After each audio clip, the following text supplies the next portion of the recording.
تصور وکړه چې پول نه وي، نه دیوال نه جنګونه، حدس د ځمکې لپاره، نه کوی وینه تویونه. تصور وکړه ټول خلک آرام ژوند کوي، نه ویره نه نفرت، حسری آزاد وي. تصور وکړه چې موږ یو شو ټول، ته به وایې زه یوازې یم، خدا خوب دی د ټولو.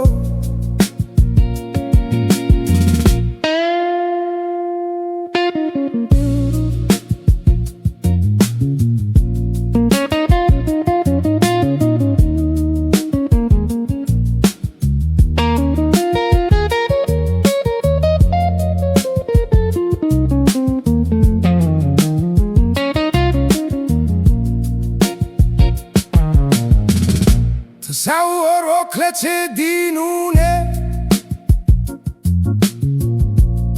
خلک نه جلا کوي، نه څوک د بل نه پورته، نه څوک حق د پاتې کېږي. تصور وکړه چې نراکې هیلوګ پاتې نشي،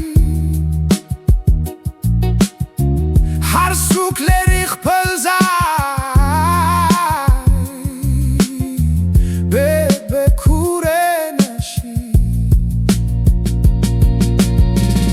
تصور وکړه چې موږ یو شو ټول، ته به وایې زه یوازې یم، خدا خوب دی د ټولو.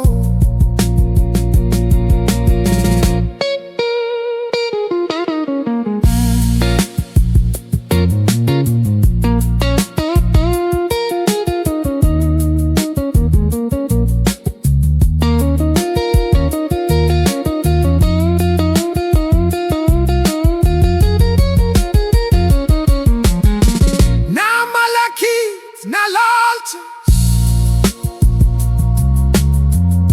نه جګړې د سرو زرو، یوازې مینه پاتې شي